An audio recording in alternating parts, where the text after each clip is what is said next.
Le digital change le monde. Il a radicalement modifié notre façon de consommer, de nous divertir et évidemment de nous informer. Cette évolution impacte donc tous les secteurs, à commencer par celui des médias. Les canaux de diffusion ont évolué, mais le principal modèle économique reste le même, celui de la publicité. Ce qu'on appelle l'e-pub fait déjà preuve d'une certaine maturité. C'est ce que nous raconte Philippe Schmitt, directeur exécutif de Prisma Pub. L'e-pub en 2014 connaît une transformation assez spectaculaire cette année parce que certains leviers explosent en utilisation des consommateurs, donc aussi en application dans les dispositifs publicitaires. Pour en citer trois clairement, la vidéo et le format plébiscité en extension de la télé maintenant partout dans le digital. Le deuxième c'est clairement le mobile qui aussi en France explose à plus que 60% de taux de croissance et aussi d'autres leviers comme le native avec beaucoup plus de contextualisation. Alors pour résumer, l'e-pub aujourd'hui est drivé par trois axes qui sont le premier, la créativité des contenus, donc tout ce qu'on peut faire pour engager les cibles avec le plus court jusqu'au plus long. Le deuxième, c'est la data, comment on touche ces cibles sur le bon canal au bon moment et surtout avec un ciblage qui rassemble beaucoup plus un audience planning au lieu du media planning. Et la troisième dimension, c'est le temps. Donc quasiment en temps réel de rebondir en agilité sur des événements sportifs, politiques, culturels ou bien sûr même la météo pour assurer beaucoup plus d'impact. Donc c'est ces trois leviers-là qui drivent la e-pub en 2014. Désormais, la question du support ne se pose même plus pour identifier un média. Il se doit de préserver une qualité de contenu et de coller aux usages. C'est pourquoi, que les médias soient issus de la télévision ou de la presse écrite comme le groupe Prisma, ceux-ci investissent en masse dans la vidéo. Qu'elle soit réduite sur Vine ou plus structurée sur YouTube, les possibilités offertes par la vidéo aux annonceurs sont innombrables et ne manquent pas de séduire. Les possibilités de la vidéo sur un plan créatif sont innombrables. Surtout la vidéo est un format qui correspond parfaitement aux objectifs du storytelling. Elle est très engageante, elle peut être très court et impactant avec des plutôt effets viraux et elle peut être beaucoup plus longue dans le storytelling jusqu'au quasi-reportage. Évidemment, cette discipline de storytelling était fortement intégrée dans un groupe de marques médias comme Prisma. Aujourd'hui, on est un des acteurs majeurs sur la vidéo avec plus que 20 millions de vidéos vues par mois. Et surtout sur la vidéo, il y a maintenant plein d'innovations technologiques, notamment autour de la synchronisation. Donc aujourd'hui, on introduit dans notre parc, dans notre offre, une synchronisation avec la télé parce que les contenus vidéo sont notamment sur le deuxième écran, que ce soit le portable ou la tablette, pour rendre encore plus spectaculaire l'expérience de la télé avec beaucoup plus d'interactivité aussi. Parce que la vidéo sur le digital elle doit être interactive, même la façon de la voir, le spectateur doit être impliqué.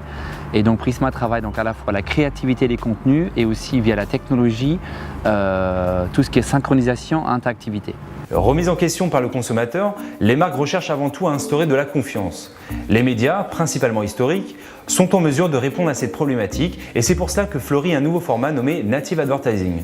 La réponse par rapport au Native Advertising, elle est forcément double. Parce qu'une partie de la réponse, pourquoi ce nouveau format émerge à ce point, était par un abus aussi des formats trop intrusifs.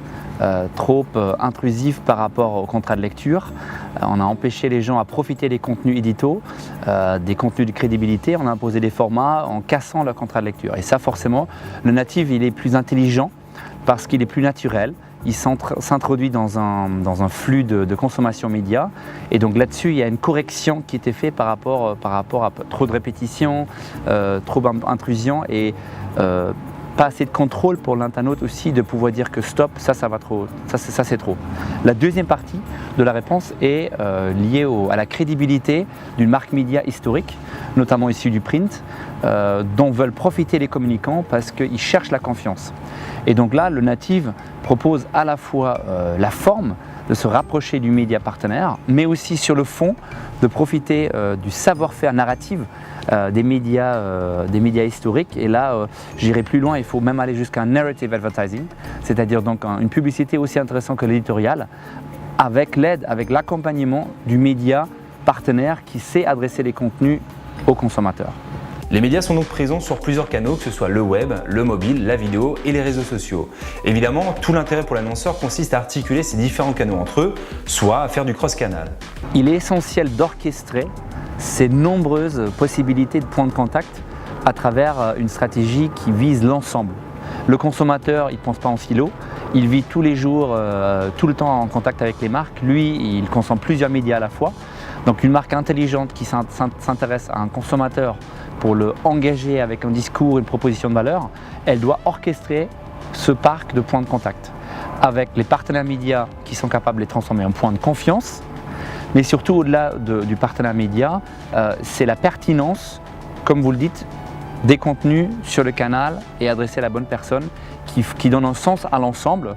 Et surtout, il n'y a pas de consommation linéaire. Donc attention, quelqu'un peut rentrer par le retail, ensuite consommer du magazine pour finir sur du social et complètement inversé. Donc il est super intéressant de voir ces fameuses Customer Journey, le parcours du consommateur, pour qu'il soit adaptable, agile et surtout qu'il y a du sens avec chaque point de contact qui se cumule.